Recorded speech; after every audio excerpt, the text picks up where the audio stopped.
এই হপ্তা দে।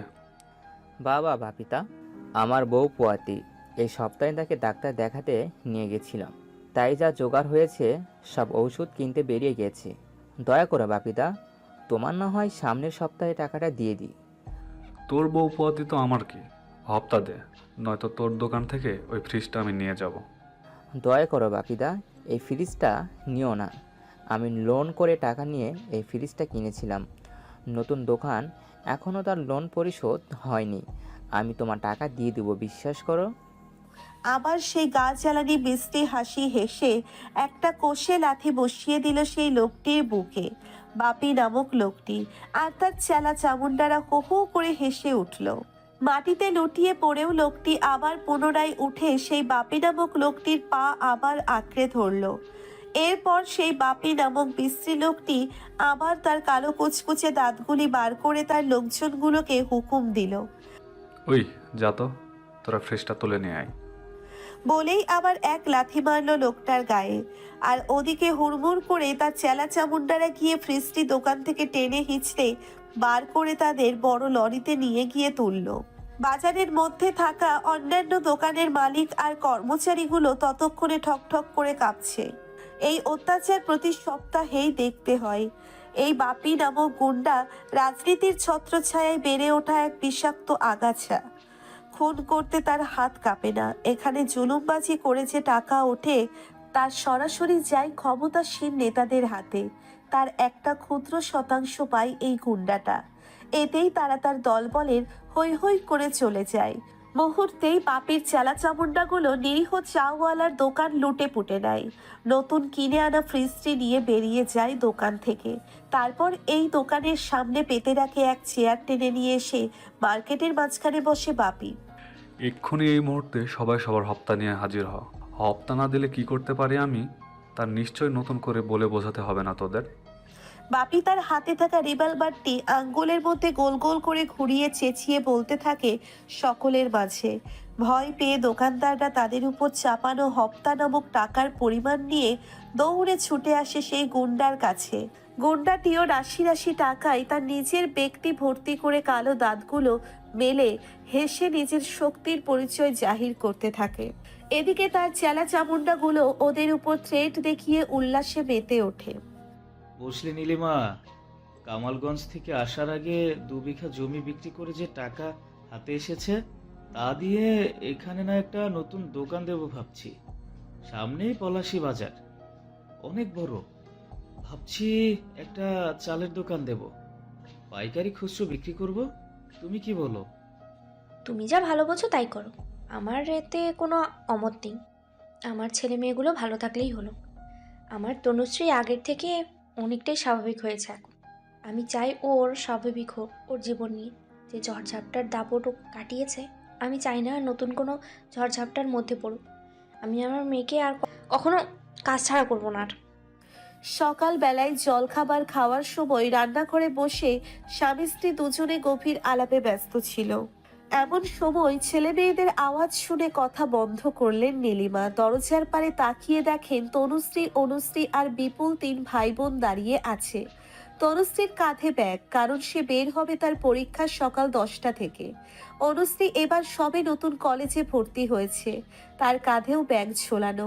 এদিকে ছোট্ট বিপুল প্রাইমারি স্কুলে ভর্তি হয়েছে। এখানে এসে প্রশান্তির দৃষ্টি নিয়ে সনাতন আর নীলিমা তাকালেন তার ভবিষ্যৎ প্রজন্মের দিকে।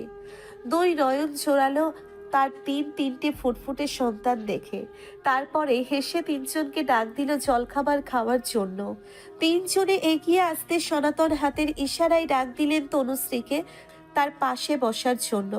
বাবার পাশে বসতেই পরম আদরের ছোঁয়া পেল তার মাথায়। আমার মায়ের কি আজ থেকে পরীক্ষা শুরু? নোয়ানো মাথা ওপর নিচে করে সম্মতি জানালো তনুশ্রী। মাথায় আদরে পরশ বোলাতে বোলাতে সনাতন বললেন, খুব মন দিয়ে পরীক্ষা দেবে মা, হ্যাঁ? তোমার কাছে যাতায়াতের ভাড়া আছে তো? তনুশ্রী মাথা ডানে কাজ করে সম্মতি জানায়। সনাতন তবুও পকেট হাতে একটা 500 টাকার নোট হাতে ধরিয়ে দিয়ে বলে, এই নাও মা, এটা আমার আশীর্বাদ। আজকে তুমি তোমার ফাইনাল ইয়ারের পরীক্ষা শুরু করতে যাচ্ছ। যদি একান্তই না লাগে তবু নিজের কাছে রেখে দেবে মা, কখনো না কখনো ঠিক কাজে লেগে যাবে। বাবার আদরে পরশ আর আশীর্বাদ হাতে পেতেই তনুশ্রী খুশিতে আপ্লুত হয়ে যায়। তারপর জলখাবার শেষ করেই রওনা হয় পরীক্ষার হলের উদ্দেশ্যে। অনুশ্রী ও ভাইয়ের হাত ধরে বের হয়। আগে সে তার ভাইকে স্কুলে দেবে, তারপর সেও তার কলেজের উদ্দেশ্যে পা বাড়াবে। এদিকে সনাতন বের হন মার্কেটে দোকান খোঁজার উদ্দেশ্যে। ভাড়া বাড়িতে একা একা সংসারের কাজ গোছাতে ব্যস্ত থাকেন নীলিমা। তবে কাজের ফাঁকে হঠাৎই মনে পড়ে যায় নিজের অতি পরিচিত মানুষদের কাছ থেকে পাওয়া ঘৃণাময় স্মৃতিগুলো। শ্বশুর বাড়ি থেকে বিধ্বস্ত অবস্থায় তনুশ্রী ফিরে আসার কিছুদিন পরেই গ্রামের মধ্যে চাপা গুঞ্জন ওঠে তনুশ্রীকে নাকি তার শ্বশুর বাড়ির লোকেরা বের করে দিয়েছে। নীলিমা নিজেও হতবাক হন মেয়ের এরকম দৈন্য দশা নিয়ে ফিরে আসা দেখে। তনুশ্রী প্রথমে এসে কিছুই বলেনি কাউকে, চুপচাপ সারাক্ষণ নিজেকে ঘরে বন্দি করে রাখত। মেয়ের নীরবতা সনাতন আর নীলিমাকে ভেতর থেকে নাড়িয়ে দিয়েছিল। মেয়েকে স্বাভাবিক জীবনে ফিরিয়ে আনতে হলে প্রথমেই যে তার সাথে ঘটে যাওয়া ঘটনাগুলো জানা দরকার তা তারা বুঝেছিলেন তখনই। আদরের পরশ দিয়ে ভরসা মাখা হাতটি মাথায় রাখতেই ফুপিয়ে কেঁদে ওঠে মেয়েটি। ধীরে ধীরে ঘটে যাওয়া প্রত্যেকটা ঘটনা বিস্তারিত ভেঙে জানাই বাবা মাকে, সাথে এও জানাই নিজের আত্মসম্মানের লড়াইতে টিকে থাকার উদ্দেশ্যে সে ওই বাড়ির সুখ ঐশ্বর্য ত্যাগ করে চলে এসেছে। সাথে এও জানাই রুদ্রের সাথে তার কন্ট্যাক্টের কথা। দিন যত গড়াতে থাকে পাড়া প্রতিবেশীদের গুঞ্জন তত বাড়তে থাকে। ক্রমে সেই গুঞ্জন গিয়ে পৌঁছায় প্রলয়ের কানে। একদিন ভোর হতে না হতেই প্রলয়ের পাগলামি শুরু হয় বাড়িতে। সে যেভাবেই হোক তনুশ্রীকে বিয়ে করতে চায়। এদিকে তনুশ্রী ডিভোর্স হয়নি, অন্যদিকে প্রলয়ের পাগলামি। সনাতন তনুশ্রীর কাছে জানতেও চেয়েছিলেন সে দ্বিতীয়বার প্রলয়কে সুযোগ দিতে চায় কিনা, কিন্তু তনুশ্রীর একটাই উত্তর, সে নিজের পায়ে দাঁড়াবে। বিয়ে করতে আগ্রহী নয় সে, নিজেকে তৈরি করবে এমনভাবে যাতে করে কেউ তাকে আর কষ্ট দিতে না পারে। অবহেলা তুচ্ছ তাচ্ছিল্য যেন ছুঁতে না পারে তাকে। মেয়ের মতামতকে গভীরভাবে সমর্থন করেছিলেন সনাতন আর নীলিমা। মানা করেছিলেন প্রলয়কে যে তিনি কখনো তার মেয়েকে প্রলয়ের সঙ্গে বিয়ে দিতে চান না। কিন্তু লাভের লাভ কিছুই হয়নি, উল্টে শাসাতে থাকে প্রলয়, ক্ষতি করার হুমকি দিতে থাকে। শেষমেশ সনাতন নীলিমার সিদ্ধান্ত নেন এই গ্রাম, এই জন্মভিটা সবকিছুই ত্যাগ করবেন তারা। সকলের আগে সন্তানের সুরক্ষা, তারপরে বাকি সব। অল্প কিছুদিনের মধ্যেই 2 বিঘা চাষের জমি বিক্রি করে দেন সনাতন সামান্য লাভে। তারপর সেই টাকার সাথে জমানো কিছু টাকা নিয়েই পাড়ি জমায় পলাশীতে। এখানে দুঃসম্পর্কের এক আত্মীয়ের মারফত এই ভাড়া বাড়ির জোগাড় যন্ত্র। মাত্র সপ্তাহ খানেক হলো এখানে এসেছে। ব্যথিত হৃদয়ে ফেলে আসা স্মৃতিগুলো মনে করে নোনা জলে সিক্ত চোখগুলি মুছে আবার কাজে লেগে পড়ে নীলিমা। অটো রিকশায় করে চলেছে তনুশ্রী তার পরীক্ষার হলের উদ্দেশ্যে।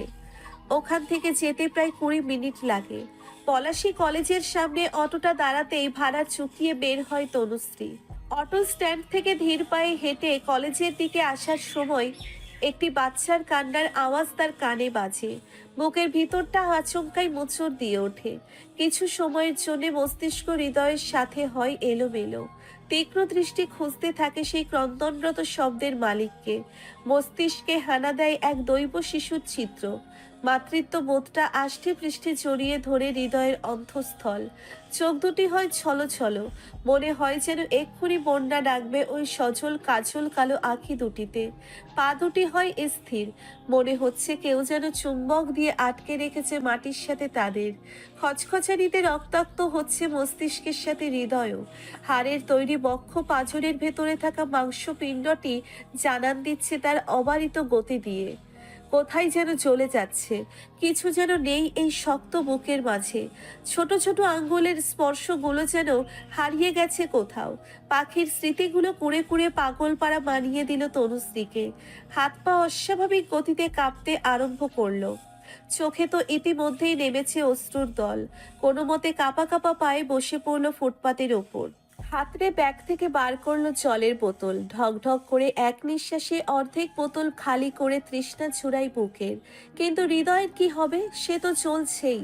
জলে তার দহন কমে? ভাবতে থাকে, এভাবে কষ্ট পেয়ে কি লাভ? কেউ তার কষ্টের দাম দেবে না। না না, এভাবে নিজেকে দুর্বল করলে চলবে না। তাকে সামনে এগোতে হবে, লড়াই করে বাঁচতে হবে। কিছুক্ষণেই নিজেকে শক্ত করে স্বাভাবিকতা অর্জন করে ঢুকে যায় কলেজের ভেতরে।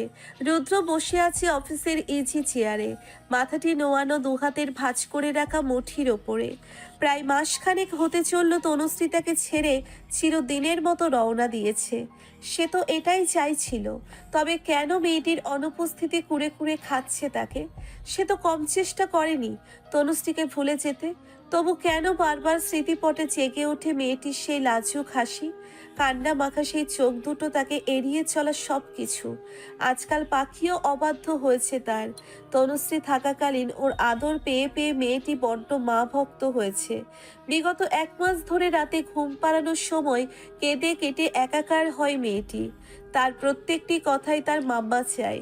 ল্যাপটপের কিবোর্ডে প্রেস করে 1 মাসের পুরনো ভিডিওগুলো অন করলো রুদ্র। সেই শুরুর দিনটা থেকে, যেদিন সে লুকিয়ে সিসিটিভি বসিয়েছিল তার ঘরে, পাখিকে নিয়ে কি বাঁধভাঙা তার হাসি।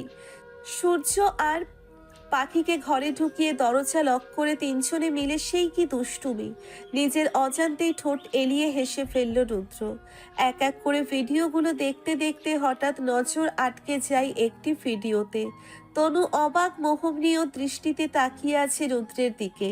খানিকটা ঝুঁকে যায় রুদ্রের মুখের উপর, তারপর হাত উঁচু করে ছুঁতে চায় রুদ্রের ঠোঁট। তারপর কি একটা ভেবে আচমকা দৌড় লাগাই ওয়াশরুমে। তার কিছুক্ষণ পর কাবার থেকে একটা চাদর বের করে রুদ্রের গায়ে মেলে দিচ্ছে। হাঁটু ভেঙে বসে অবাক দৃষ্টিতে তাকিয়ে আছে রুদ্রের মুখের দিকে। আবারও ডান হাতটা তুলে রুদ্রের চুলের উপরে হাত দিয়েই থামিয়ে দেয়। বোলানো আর হয় না। তারপর মুচকি হেসে উঠে যায় সেখান থেকে। দৃশ্যটি দেখতেই চক্ষু স্থির হয় রুদ্রের। কি দেখলো সে এটা? রুদ্রের দৃষ্টির আড়ালে তাকে এই নজরে দেখা মানে, তবে কি তনুর মনে ওকে নিয়ে অনুভূতি জন্মেছিল? ভালোবাসতে শুরু করেছিল মেয়েটি? অবাক নজরে তাকিয়ে থাকে। কি হচ্ছে কি এসব? ব্যস্ত হাতে ভিডিওটি পাল্টে আরেকটি ভিডিও অন করে। সেটি দেখে তো অবাকের চরম সীমায়। রুদ্রের ফটো হাতে নিয়ে পরম আদরে হাত বোলাচ্ছে তনু। তারপর আলতো করে ঠোঁট ছুঁয়ে দেয় তাতে। না না, আর দেখতে পাচ্ছে না সে। রুদ্র নিশ্চিত হয় এবার তনু শুধুমাত্র পাখিকেই নয়, তাকেও স্বামী হিসেবে মেনে নিতে শুরু করেছিল। ভালোবাসার মিষ্টি অনুভূতিগুলো তাকেও ছুঁয়েছিল, কিন্তু তার আগেই সবকিছু শেষ। ব্যস্ত হাতে মাউস ঘুরিয়ে পাওয়ার অফ করলো ল্যাপটপের। ভীষণ চলছে বুকের ভিতরটা। হাহাকার করে কাঁদতে ইচ্ছে করছে রুদ্রের। একে তো সেদিনের ব্যবহারের জন্য অপরাধ বোধটার খচখচানি ছিলই, তারপর আজ যখন জানতে পারলো মেয়েটি তাকে ভালোবাসতে শুরু করেছিল, সেই অপরাধ বোধের মাত্রাটা যেন আরো বাড়লো কয়েক হাজার গুণ। মাথাটা চেপে ধরে এলিয়ে দিল ইজি চেয়ারের পেছনে। দু চোখের কার্নিশ গড়িয়ে ঝরে গেল উষ্ণ ধারা। মনে মনে বলে উঠল, নীতি, আমি কি খুব বেশি অন্যায় করে ফেলছি? আমি কি তনুর সাথে অন্যায় করে ফেলেছি? আমি যে আমাদের ভালোবাসার চিহ্নকে বাঁচাতে যা যা দরকার তাই করেছি, শুধু আমি বুঝতে পারিনি মেয়েটি আমাকে ভালোবাসতে শুরু করে দিয়েছিল। মেয়েটি আমাকে ঋণী বানিয়ে দিয়ে গেল। এখন আমি কি করব? তুমি বলে দাও প্লিজ। তুমি আমায় কোন পরিস্থিতিতে ফেলে চলে গেলে? প্লিজ ফিরে এসো নীতি, প্লিজ ফিরে এসো। নিশিথিনীর অমানিসায় কৃষ্ণকালো আধার ঘনিয়ে পরিবেশটাকে স্নিগ্ধ শীতল করে তুলেছে। চঞ্চল যানবাহনের তীব্র শব্দ বন্ধ হওয়ায় মাঝরাতের পরিবেশ একদম স্তব্ধতায় ছেয়ে গেছে। এই পরিবেশটা এক একজন এক এক রকম ভাবে কাটায়, কেউ বিরহে, কেউ প্রেমে। রৌদ্র ব্যালকনিতে রাখা বেতের চেয়ারে নিজের ভারী শরীরটাকে এলিয়ে দিয়ে মাথার তলায় দুটি হাত ভাঁজ করে রাতের আকাশ দেখায় ব্যস্ত। বিগত সপ্তাহখানেক আগে ভিডিও ফুটেজগুলো দেখে নিজের মস্তিষ্ক মানতে চায়নি যে এমনটা সত্যি। সেই থেকে মস্তিষ্কের মধ্যে চলছে নানান জল্পনা কল্পনা। সবটা জুড়ে শুধুই তনু। আজকাল পাখি ভীষণ বিরক্ত করে, ঘুমোতে চায় না একা একা। মাম্মা যাবো বলেই কান্না জুড়ে দেয়। বর্তমানে সে এখন সরোজিনীর হেফাজতে। দিদুর নাতনি মিলে গল্পগুজব করেই ঘুমিয়ে পড়ে। সঙ্গ দেয় দাদু রোদ্দুর। আজকাল বাড়িতে দাদা, বাবা মা প্রত্যেকের মুখে একই গান লেগে আছে। রুদ্রবাড়ির বউ আর কতদিন বাপের বাড়িতে ফেলে রাখবি? তাড়াতাড়ি আনার ব্যবস্থা কর। এখন রুদ্র কিভাবে বোঝাবে তাদের? তনু তো এমনি এমনি যায়নি, ও নিজে ওকে বেরিয়ে যেতে বাধ্য করেছে। এমনকি পাখিকে ফিরিয়ে এনে দেওয়ার পরেও যেচে কথা বলতে চায়নি। মেয়েটার চোখ মুখ তাকানোর ভাব দেখলেই বোঝা যেত সে খুব করে চাই রুদ্র তাকে থাকতে বলুক। কিন্তু পাখিকে হারানোর যে ভয় ওর হৃদয় জুড়ে ছেয়েছিল, সেখানে তনুর প্রতি অনুভূতি ওই মুহূর্তে জাগেনি। কিন্তু মেয়েটা চলে যেতেই প্রতিদিন তার অনুপস্থিতি রুদ্রকে কুড়ে কুড়ে খেয়েছে। আর আজ যখন জেনেছে মেয়েটা ওকে ভালোবাসে, তখন থেকেই সে এক প্রকার নিজের মনের সঙ্গে যুদ্ধ চালাচ্ছে, এটা মিথ্যা বলে নিজের মনকে বোঝাতে। আজকাল সবকিছুতেই ভীষণ বিরক্ত লাগে রুদ্রর। বেতের চেয়ার থেকে উঠে রুমে চলে এলো। নীতির ছবিটা ফোনে লক স্ক্রিন খুলে দেখতে থাকলো এক মনে। না, শান্তি পাচ্ছে না কিছুতেই। বুকের ভিতরটা জ্বলছে, কি যেন নেই নেই ভাব। ফোনের স্ক্রিনটা আবার লক করে দিয়ে উপর হয়ে শুয়ে পড়লো বিছানায়। না, ঘুম আসছে না তো। আবার উঠে পড়লো। ওয়াশরুমে গিয়ে চোখে মুখে ভালো করে জল ছিটিয়ে এলো। এবার মাথার নিচে ডাবল বালিশ দিয়ে এক হাত চোখের উপর রেখে আবার ঘুমানোর চেষ্টা করলো রুদ্র। কিছু সময় পর স্মৃতিপটে ভেসে উঠল তনুশ্রীর সেই লাজুক হাসি। হালকা ঘুমের ঘোর লেগেছিল চোখে। ঘুমন্ত অবস্থাতেই রুদ্রের মনে হলো হৃদয়টা ঠান্ডা হয়েছে। ওই হাসি হাসি মুখটা দেখতে খুব ভালো লাগছে ওর। পর মুহূর্তেই মানুষপটে ভেসে উঠল তনুশ্রীর সেই কান্না মাখা মুখটা। মুহূর্তেই মস্তিষ্কে হৃদয়ে ব্যথা মোচড় দিয়ে উঠল।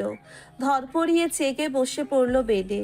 বেড সুইচটা চাপ দিতেই ঘর আলোকিত হয়ে পড়ল ইলেকট্রিক বাতির আলোয়। এক হাত দিয়ে কপাল চেপে ধরে ভাবতে লাগলো স্বপ্নের কথা। সে এই মুহূর্তে কি দেখেছে? সবটা মনে আসার পর নিজেই নিজের উপর বিরক্ত হলো ভীষণ। নিজেকে ধিক্কার জানিয়ে আবার চেষ্টা করলো ঘুমানোর। না, আবারও ঘুম আসছে না। কি আর করার, এভাবেই এপাশ ওপাশ করে রাত কাটলো রুদ্রের। সকালে ডাইনিং টেবিলে বসে সকলে ব্রেকফাস্ট করছে। রাতে ঘুম না হওয়ার দরুন ফোলা ফোলা লাল লাল চোখ মুখ নিয়ে রুদ্র চেয়ার টেনে বসলো টেবিলে। শুভ্র এক নজর ভাইয়ের দিকে বলিয়ে নিয়েই বলল, কিরে, তোর এমন চোখ মুখের দশা কেন? ঘুম হয়নি নাকি রাতে? ওই আর কি, অফিসে একটু কাজের চাপ বেশি ছিল তাই। বড় বৌমা কবে আসছে শুভ্র?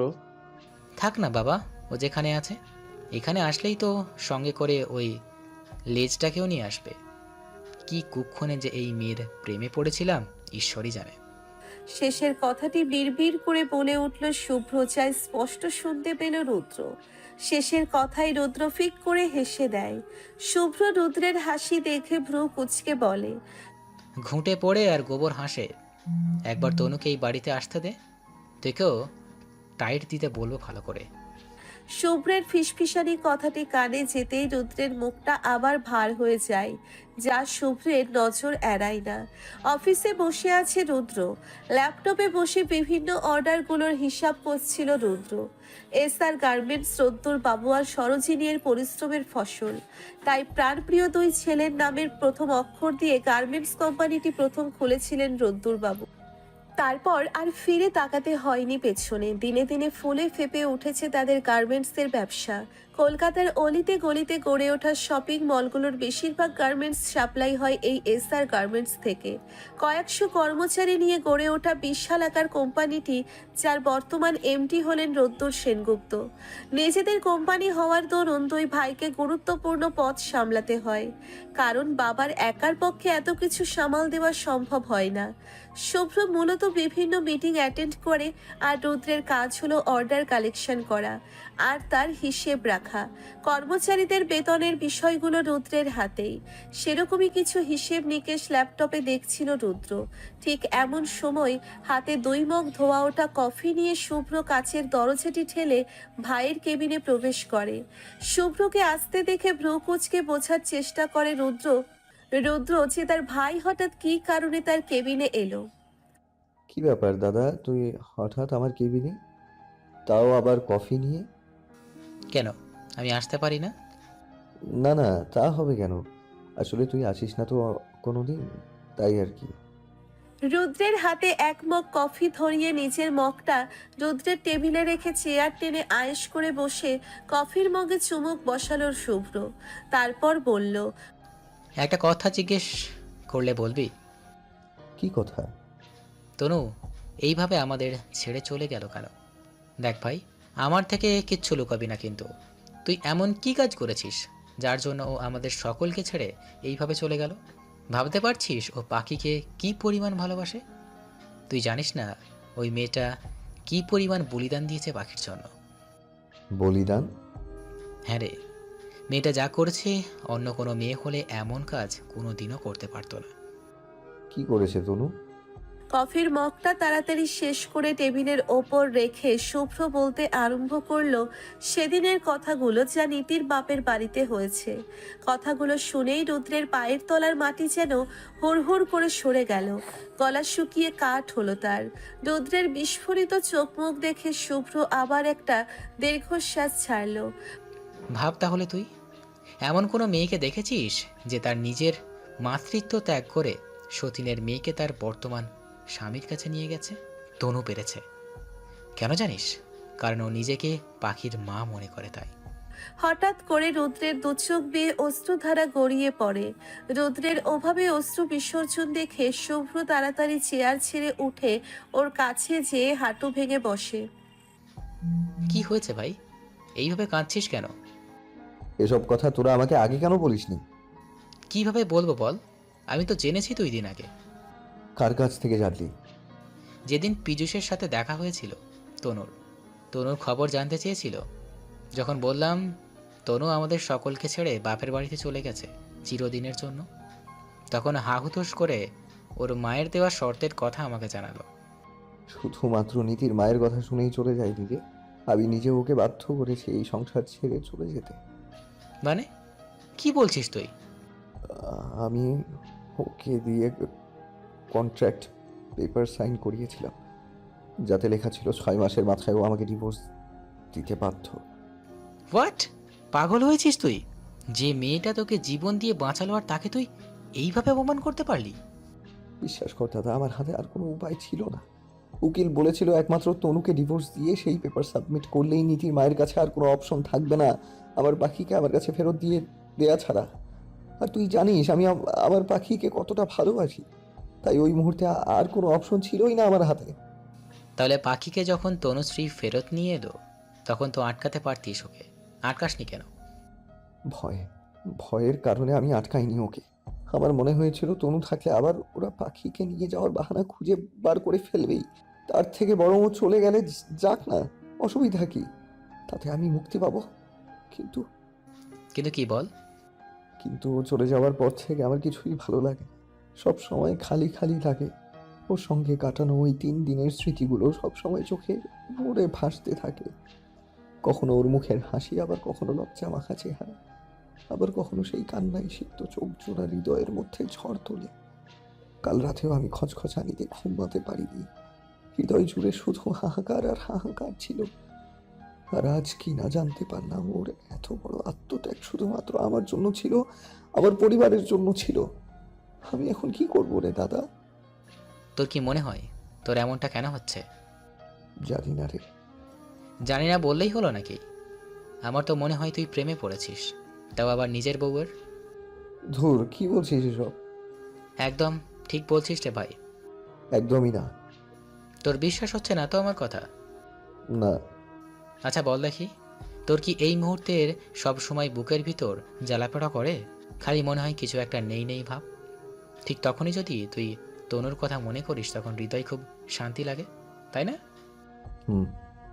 এই মুহূর্তে তোর ওকে দেখতে ইচ্ছে করছে বল? হুম। একদম confirm you are in love ভাই? রুদ্রের যেন একদমই এই কথাটা বিশ্বাস হয় না। ও প্রেমে পড়েছে তনুর? এ বাবা, কখন, কোথায়, কিভাবে? নীতির বেলায় তো এরকম কিছু মনে হয়নি। কলেজে পড়াকালীন সময়ে দুজনকে প্রপোজ করেছিল। তারপর যেমন সবাই প্রেম করে ঠিক তেমন করেই ওদের প্রেম। মানে চলাফেরা, ঘোরা, খাওয়া দাওয়া, সিনেমা যাওয়া, এই সবই। তারপর দুপক্ষের গার্জিয়ান এক হয়ে ওদের এঙ্গেজমেন্ট করিয়ে দেয়। সিদ্ধান্ত নেওয়া হয় স্টাডি শেষ করেই দুজনের বিয়ে। বিয়েটা হয়ও সেভাবেই। তবে বিয়ের আগে নীতির বাবা একটু ব্যাগরা দিয়েছিলেন, কিন্তু রুদ্রের একটু রিকোয়েস্টেই তিনি রাজি হয়ে যান। তনুর প্রতি যে অনুরাগ জন্মেছে তার হৃদয়ে নীতির বেলায় তো সেই অনুরাগ জন্মায়নি। বরং নীতি মারা গেলে নীতির সাথে কাটানো স্মৃতিগুলোই কুড়ে কুড়ে খেত রুদ্রকে। তাছাড়া পাখিকে রুদ্র নিজের প্রাণের থেকে বেশি ভালোবাসে। সে কখনোই চায়নি একজন সৎ মা এসে তার মেয়েকে কষ্ট দিক, তাই কখনো বিয়ে করতে চায়নি ও। কিন্তু ভাগ্যের পরিহাসে তনুকে বিয়ে করতে হয়েছে। আর আজ হঠাৎ ও জানছে ও নাকি সেই মেয়ের প্রেমে পড়েছে যাকে ভাগ্য ওর জন্য নির্ধারণ করেছে। রুদ্রকে অবাক হয়ে আকাশ পাতাল ভাবতে দেখে শুভ্র বলে উঠল, কি ভাবছিস ভাই? তনুর কথা? দেখ, যা ভুল করার করে ফেলেছিস। কন্ট্রাক্ট পেপারে সাইন করার মানে তো আর ডিভোর্স হয়ে যাওয়া নয়। আর তাছাড়া তুই তো ওই পেপার কোর্টে সাবমিট করিনি, তাই সাইন করা না করা সমান কথা। যতক্ষণ পর্যন্ত লিগালি তোরা ডিভোর্স না নিচ্ছিস ততক্ষণ পর্যন্ত তোরা আইনত স্বামী স্ত্রী। আমার কি মনে হয় জানিস? তনু অভিমান করে বাড়ি ছেড়ে চলে গেছে। এখন সময় ওর অভিমান ভাঙিয়ে ফিরিয়ে নিয়ে আয়। তাছাড়া পাখিকেও তো দেখেছিস, মাম্মা মাম্মা করে সারাক্ষণ। নিজের জন্য, নিজের মেয়ের জন্য তনুকে ফিরিয়ে নিয়ে আয় ভাই। অ্যান্ড আই এম শিওর মেয়েটিও হয়তো তোকে ভালোবাসে, কারণ আমরা যাকে ভালোবাসি তার উপরেই অভিমান করি। প্লিজ ভাই, এবার মান অভিমানের পালা ভেঙে বউটিকে নিয়ে আয় যা। রুদ্র বুকের ভিতরে লম্বা একটা দীর্ঘশ্বাস ভরে নেয়। চোখ বন্ধ করে মাথাটা এলিয়ে দেয় ইজি চেয়ারের পিঠে। মনের মধ্যে এক অসাধারণ প্রশান্তি বয়ে যাচ্ছে তার। হ্যাঁ, সে ভালোবেসে ফেলেছে ওই বাচ্চা মেয়েটিকে। না না, মেয়ে নয়, ওর বাচ্চা বউটিকে। হঠাৎই মুচকি হাসল রুদ্র, মনে মনে বলল, বি রেডি মাই লাভ, আমি কালই আসছি তোমাকে নিতে। তোমার পরীক্ষা শেষ না হওয়া পর্যন্ত ওখানেই থাকবো, কারণ আমি তো জানি তুমি আমাকে দেখলেই গলে যাবে না। অভিমান হয়েছে না তোমার? অভিমান ভাঙাতে একটু তো সময় লাগবেই, তাই না? জাস্ট ওয়েট অ্যান্ড ওয়াচ বউ, তোমাকে তো আমি নিয়ে আসবই। বেঁধে রাখবো বুকের পাঁজরের সাথে মিশিয়ে আদর ভালোবাসার বন্ধনে। অফিস থেকে চোখ মুখে খুশির উচ্ছ্বাস নিয়ে বাড়িতে ঢুকলো রুদ্র। বাড়িতে প্রবেশ করেই প্রথমে গিয়ে সোফায় বসে খেলতে থাকা পাখিকে দুহাতে তুলে গোল গোল করে ঘুরিয়ে অজস্র চুমু খেলো তার মুখে। তারপর হাসি হাসি মুখ নিয়ে এসে সরোজিনীর গালে টুপটাপ করে দুটো চুমু খেলো রুদ্র। ছেলের এমন অদ্ভুত আচরণে অবাক হয়ে বসে রইলেন সরোজিনী। অটোমেটিক্যালি ডান হাতটা উঠে গেছে রুদ্রের চুমু খাওয়া জায়গাটিতে। অবাক নয়নে তাকিয়ে দেখছেন ছেলের মুখের উচ্ছ্বাস। মনে প্রশ্ন জাগলো, এত খুশি কেন রুদ্র? কি এমন হয়েছে যা এতদিনের অন্ধকার করা মুখটাতে এত হাসির আলো বয়ে যাচ্ছে? রুদ্র তখনও পাখিকে সুরসুরি দিতে ব্যস্ত, আর পাখিও বাবার সুরসুরিতে হেসে কুটি কুটি হচ্ছে। দুই বাপ বেটির হাসি হাসি মাখা খুনসুটি উপভোগ করছিল সরোজিনী। তারপর নিজেকে খানিকটা সামলে নিয়ে বললেন, কি হয়েছে বাবা, তুই ঠিক আছিস তো? একদম ভালো আছি। হঠাৎ এই প্রশ্ন কেন করলে? না মানে এমন পাগলের মতো হাসছিস, আবার আমাকে চুমু খেলি, কি হয়েছে বাবা একটু বল না। মা, তনুর বাড়ির নাম্বারটা একটু দাও তো। বলছিলাম কি, ওই আমার ফোন থেকে ডিলিট হয়ে গেছে। কেন? তনুর বাড়ির নাম্বার দিয়ে তুই কি করবি? ওই না মানে মানে ভাবছি তোমার বৌমা আর কতদিন বাপের বাড়িতে থাকবে বলো, এবার ভাবছি গিয়ে নিয়ে আসি। রুদ্রের কথায় সরোজিনী বিরাট অবাক হলেন। এ কোন ছেলেকে দেখছেন? এ সত্যি রুদ্র তো? যে ছেলেটা এতদিন হয়ে গেল মেয়েটার নাম মুখে পর্যন্ত আনেনি, সে আজ হঠাৎ বৌমা বলে সম্বোধন করছে। বলছে তাকে নাকি আবার আনতে যাবে। আচমকা কেসে উঠলেন সরোজিনী। মায়ের কাশি শুনে রুদ্র দৌড়ে গিয়ে ডাইনিং টেবিল থেকে গ্লাসে জল ঢেলে নিয়ে এলো, তারপর ধরিয়ে দিল সরোজিনীর হাতে। অবাক চোখে তাকিয়ে সরোজিনী বললেন, তুই ঠিক আছিস তো বাবা? না মানে তোর শরীর খারাপ টারাপ করেনি তো আবার? এই সত্যি করে বলতো, তুই রুদ্র তো? ইয়াপ, তাড়াতাড়ি নাম্বারটা দাও। সরোজিনী কথা না বাড়িয়ে নিজের ফোনটা রুদ্রের হাতে তুলে দিলেন। রুদ্র আর সময় দেরি না করে ছটপট নম্বরটা নিয়ে নিল, তারপর কল লাগালো সনাতনের নম্বরে। কিন্তু যতবারই রুদ্র ফোন লাগাচ্ছে ততবারই ওপাশ থেকে জানাচ্ছে নম্বরটি বন্ধ। রুদ্র বিরক্ত হয়ে ভাবলো বোধহয় ফোনে চার্জ নেই, তাই বন্ধ করে রেখেছে। অগত্যা নিজের রুমে এলো। রুমে এসে গাল চুলকে কিছু একটা ভাবলো, তারপর মাকে এসে বলল, মা, আমাদের বাড়িতে 3টে এক্সট্রা রুম আছে না আরো? আমার একটা রুম লাগবে। কেন রে, তুই এখন গেস্ট রুমে কি করবি? লাগবে। রুদ্র আর কথা বাড়ালো না। ঝটপট রুমে এসে দেওয়ালে লাগানো নীতি আর ওর খুনসুটিময় সকল স্মৃতিমাখা ফটোগুলো এক এক করে দেয়াল থেকে পেরে সোফার উপর রাখলো। তারপর হাঁটু গেড়ে বসে নীতির একটা ছবিকে হাতে তুলে নিয়ে বলল, সরি নীতি, I am really very very sorry. তুমি আমাকে একা করে দিয়ে চলে গেছো, কিন্তু আমি তোমাকে কখনোই নিজের থেকে দূরে রাখিনি। তুমি তো সবটা দেখেছো উপরে বসে। ভাগ্য কিভাবে তনুর সাথে আমার হারানো সুরের বাঁধনটা কেটে দিয়েছে। আমি তনুকে জেনে না জেনে অনেক কষ্ট দিয়েছি। মেয়েটা অনেক কষ্ট ভোগ করেছে। এই হৃদয়ে যেখানে তুমি ছিলে সেখানে ও নিজের নাম খোদাই করতে সমর্থ হয়েছে। তুমি আজও আছো হৃদয়ে। তুমি থাকা সত্ত্বেও ওই মেয়েটা নিজের গুণে তার এক বিশাল জায়গা তৈরি করে ফেলেছে।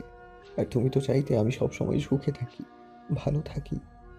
তাই তোমার সিদ্ধান্তকে সম্মান জানিয়ে আমিও বর্তমানকে নিয়ে বাঁচতে চাই। পাখিকে ওর মাম্মা ফেরত দিতে চাই।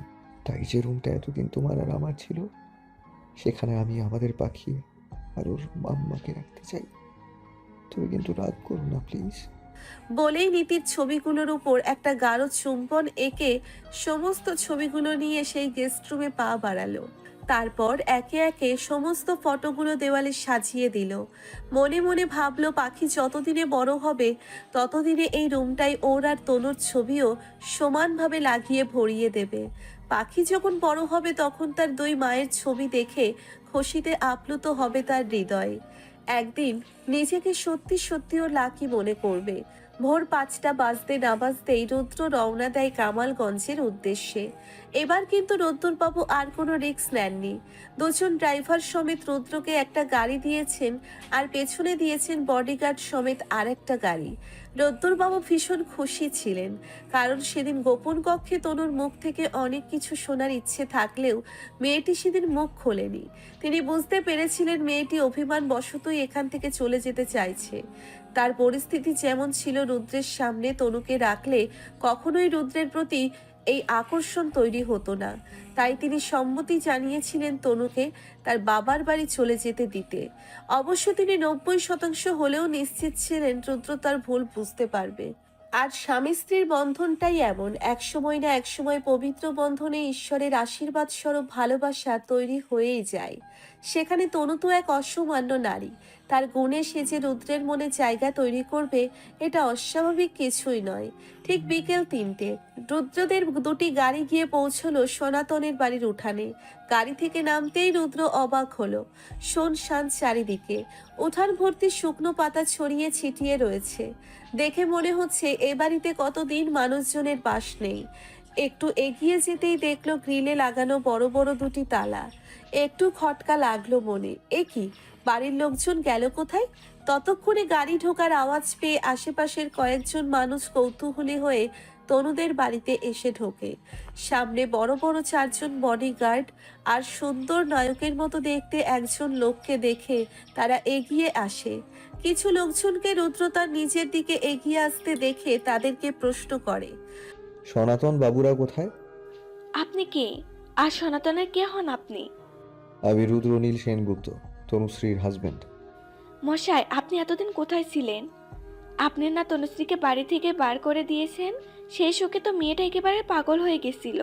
তারপরে তো ছিল পাড়ার মানুষের অকথ্য নোংরা ভাষা।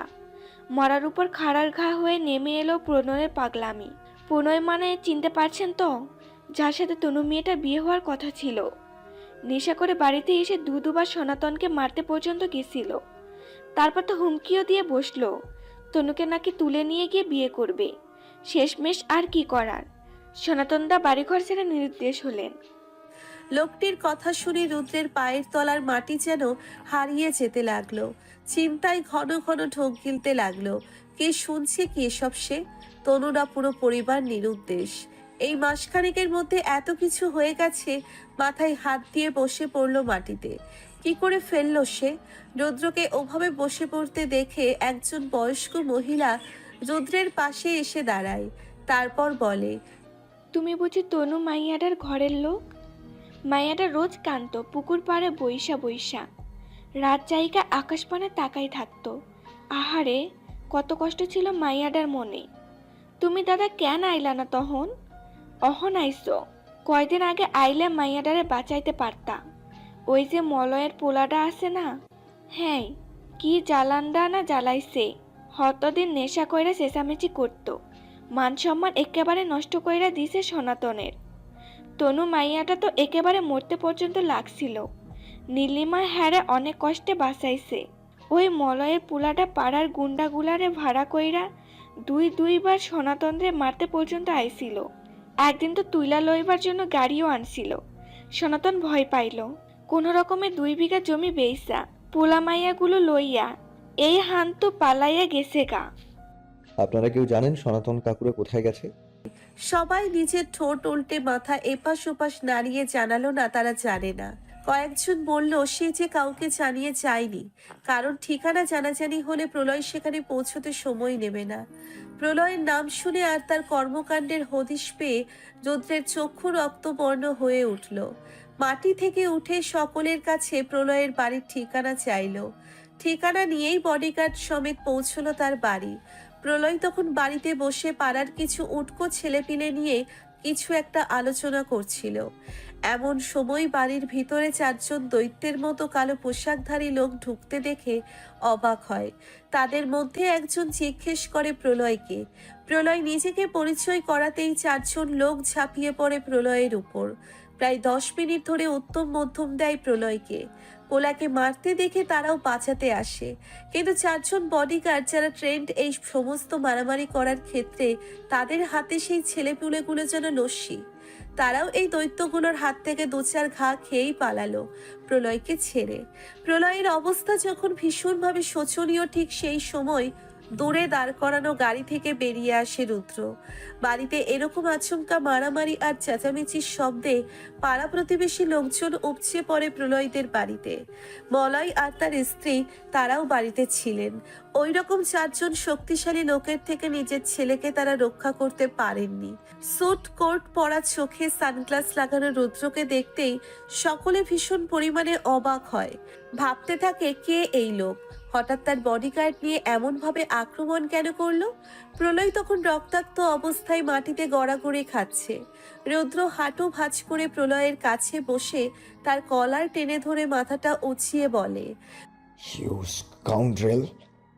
How dare you think to touch my wife? তোর সাহস কি করে হলো আমার বউকে টাচ করার? কথাটা প্রচন্ড হুঙ্কার দিয়ে বলে রুদ্র। প্রলয় তখন বিস্ময়ে অবাক হয়ে তাকিয়ে আছে রক্তাক্ত অবস্থায়। ও হ্যালো, কে আপনার ওয়াইফ? আর আমার কি দায় পড়েছে আপনার বউয়ের পেছনে লাগতে? আরে আমি তো আপনার বউকে চিনিই না। কোথা থেকে এলেন? আর বলা নেই কওয়া নেই, উনি এভাবে আমাকে আধমরার মতো মারলেন। আর তাছাড়া কে আপনি? বড় কাতরাতে কাতরাতে ভাঙা গলায় প্রলয় বলে উঠল। ওদিকে রক্তাক্ত ছেলেকে নিয়ে প্রলয়ের বাবা মা তখন বিলাপ করে কাঁদছে। রুদ্র তাতেও মন গলল না। 2 হাত দিয়ে প্রলয়ের কলারটা চেপে ধরে দাঁতে দাঁত চেপে বলল, I am Rudronil Sengupta and my wife is Mrs. Tanushree Rudronil Sengupta. Do you get it? তোর বোঝার সুবিধার্থে বাংলায় বলি, তনুশ্রী সেনগুপ্ত আমার বউ, আর আমি তার হাজব্যান্ড রুদ্রনীল সেনগুপ্ত, যাকে তুই জোর করে তুলে আনতে গেছিলি। শোন, তোকে না মেরে ফেলা একটা পিঁপড়ে মারার সমান আমার কাছে, কিন্তু তোর মতো ছুঁচোকে মেরে আমি আমার হাত গন্ধ করতে চাই না। এই ফার্স্ট অ্যান্ড লাস্ট সুযোগ দিচ্ছি তোকে। জানে বাঁচতে চাইলে আমার তনুর দিকে ফিরেও তাকাবি না। যদি কখনো তোর এই নোংরা চোখ দিয়ে আমার তনুর দিকে তাকিয়েছিস, তোর জীবনের শেষ দিন হবে। আর রুদ্রনীল সেনগুপ্ত যা বলে তা 100% পূরণ করে। বলেই প্রলয়ের কলার ছেড়ে সামনের দিকে হাঁটা দেয়। প্রলয় তখন বিস্ময়ে তাকিয়ে আছে রুদ্রের যাওয়ার দিকে। গাড়িতে এসে বসে এক মনে ভাবতে থাকে সনাতন তার পরিবার নিয়ে এই মুহূর্তে কোথায় যেতে পারে। খেয়ালে আসে তনুশ্রীর মামাবাড়ির কথা। তৎক্ষণাৎ লোকের থেকে ঠিকানা নিয়ে তনুশ্রীর মামাবাড়িতে রওনা দেয়। প্রায় ঘন্টা খানেকের মাঝে এসে পৌঁছয় তনুশ্রীর মামার বাড়ি, কিন্তু সেখানে গিয়েও বিশেষ কিছু সুবিধা করতে পারে না রুদ্র। তবে আশা হারালো না সে। 5টা মানুষের একটা পরিবার তো নিশ্চয়ই এভাবে গায়েব হয়ে যেতে পারে না। কোথাও না কোথাও তো তারা অবশ্যই আছে। রুদ্র পণ করলো মনে মনে, সে খুঁজে বার করবেই তাদের। এখানে থাকার মতো কোনো জায়গা না থাকায় 2 জন লোককে পয়সা দিয়ে ঠিক করে রেখে গেল তারা যেন প্রত্যেকটা সময়ের খবর দেয় রুদ্রকে। তারপর চলে গেল স্থানীয় পুলিশ স্টেশনে। সেখানে গিয়ে একটা মিসিং ডায়েরি করলো। তারপর উদাস মনে বেরিয়ে পড়লো কলকাতার উদ্দেশ্যে। না না, কিছুতেই সে হার মানবে না, কারণ রুদ্র মনে মনে ঠিক করে নিয়েছে কলকাতা গিয়ে আগে প্রাইভেট ডিটেকটিভ হায়ার করবে, যেভাবেই হোক তনুশ্রীকে খুঁজে বার করবেই।